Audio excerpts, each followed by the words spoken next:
फाल्गुन महीने के कृष्ण पक्ष की चतुर्दशी को महाशिवरात्रि का व्रत किया जाता है। शिवरात्रि के दिन सबसे पहले चंदन के लेप से आरंभ कर सभी उपचारों के साथ शिव पूजा करनी चाहिए और साथ ही पंचामृत से शिवलिंग को स्नान कराना बहुत आवश्यक होता है। इसके बाद ओम नमः शिवाय मंत्र का जाप करना चाहिए। साथ ही शिव पूजा के बाद गोबर के उपलों की अग्नि जलाकर तिल, चावल और घी की मिश्रित आहुति देनी चाहिए। इस तरह ओम के बाद किसी भी एक साबुत फल की आहुति दें। सामान्यतया लोग सूखे नारियल की आहुति देते हैं। व्यक्ति ये व्रत करके ब्राह्मणों को खाना खिलाकर और दीप दान करके स्वर्ग को प्राप्त कर सकता है। शिवरात्रि की पूजा विधि के विषय में भी अलग अलग मत हैं। सनातन धर्म के अनुसार शिवलिंग स्नान के लिए रात्रि के प्रथम प्रहर में दूध, दूसरे प्रहर में दही, तीसरे में घृत और चौथे प्रहर में मधु यानी शहद से स्नान कराना चाहिए। चारों प्रहरों में शिवलिंग स्नान के लिए मंत्र भी हैं। आइए आपको बताते हैं कौन से मंत्र हैं। प्रथम प्रहर के लिए ह्रीम ईशानाय नमः, दूसरे प्रहर में ह्रीम आघोराय नमः, तीसरे प्रहर में ह्रीम वामदेवाय नमः, चौथे प्रहर में ह्रीम सद्योजाताय नमः। इन मंत्रों का जाप करना चाहिए। वहीं वर्ष क्रिया कौमुदी के पृष्ठ 513 में आया है कि दूसरे, तीसरे और चौथे प्रहर में व्रती को पूजा, अर्घ्य, जप और कथा सुननी चाहिए। स्तोत्र पाठ करना चाहिए। साथ ही प्रातःकाल अर्घ्य जल के साथ क्षमा मांगनी चाहिए। लेकिन व्यक्तिगत रूप से मेरा विश्वास क्षमा मांगने में नहीं है, क्योंकि क्षमा तो दूसरों से मांगी जाती है।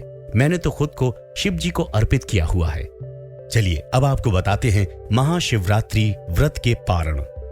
धर्म सिंधु के पृष्ठ 126 के अनुसार यदि चतुर्दशी तिथि रात्रि के तीनों प्रहरों के पूर्व ही समाप्त हो जाए तो पारण तिथि के अंत में करना चाहिए, और यदि वो तीनों प्रहरों से आगे चली जाए तो उसके बीच में ही सूर्योदय के समय पारण करना चाहिए। जबकि निर्णय सिंधु के अनुसार यदि चतुर्दशी तिथि रात्रि के 3 प्रहरों के पूर्व समाप्त हो जाए तो पारण चतुर्दशी के बीच में ही होना चाहिए, ना कि उसके अंत में। महाशिवरात्रि को लेकर क्या मान्यताएं हैं वो भी आपको बताते हैं। माना जाता है कि शिवरात्रि के दिन से ही सृष्टि का प्रारंभ हुआ था। वहीं ईशान संहिता में कहा गया है कि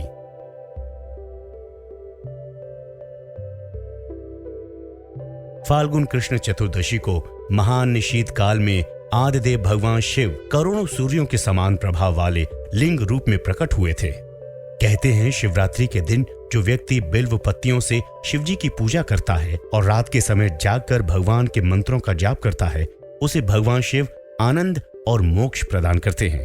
अब आपको बताते हैं महाशिवरात्रि व्रत की कथा।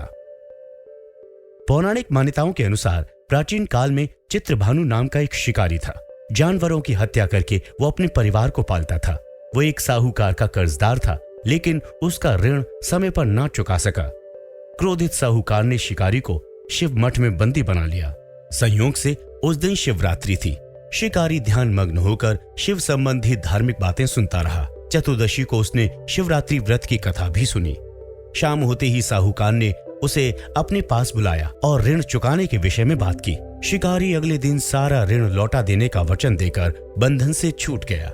अपनी रोजाना की दिनचर्या की भांति वो जंगल में शिकार के लिए निकला, लेकिन दिन भर बंदी गृह में रहने के कारण भूख प्यास से व्याकुल था। शिकार खोजता हुआ वो बहुत दूर निकल गया।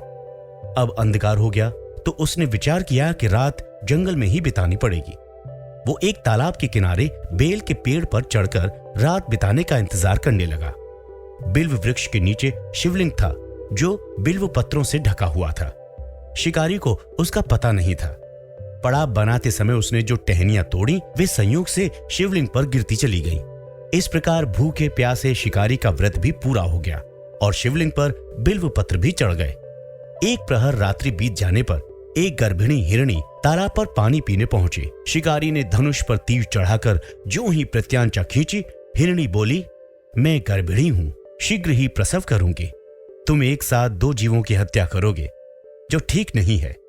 मैं बच्चे को जन्म देकर शीघ्र ही तुम्हारे समक्ष प्रस्तुत हो जाऊंगी। शिकारी ने प्रत्यंचा ढीली कर दी और हिरणी जंगली झाड़ियों में लुप्त हो गई। प्रत्यंचा चढ़ाने तथा ढीली करने के वक्त कुछ बिल्व पत्र अनायास ही टूटकर शिवलिंग पर गिर गए। इस प्रकार उसने अनजाने में ही प्रथम प्रहर का पूजन भी संपन्न कर लिया। कुछ ही देर बाद एक और हिरणी उधर से निकली। शिकारी की प्रसन्नता का ठिकाना नहीं रहा। समीप आने पर उसने धनुष का बाण चढ़ाया। तब उसे देखकर हिरणी ने विनम्रता पूर्वक निवेदन किया, हे शिकारी, मैं थोड़ी देर पहले ऋतु से निवृत्त हुई हूँ। कामातुर विरहिणी हूँ। अपने प्रिय की खोज में भटक रही हूँ।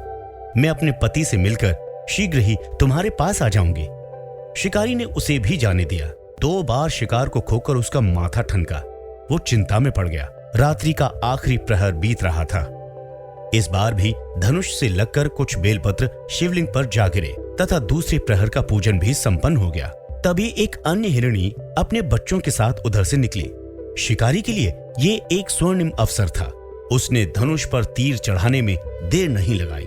वो तीर छोड़ने ही वाला था कि हिरणी बोली, हे शिकारी, मैं इन बच्चों को इनके पिता के हवाले करके लौटाऊंगी। इस समय मुझे मत मारो। शिकारी हंसा और बोला, सामने आए शिकार को छोड़ दूं? मैं ऐसा मूर्ख नहीं। इससे पहले मैं 2 बार अपना शिकार खो चुका हूं।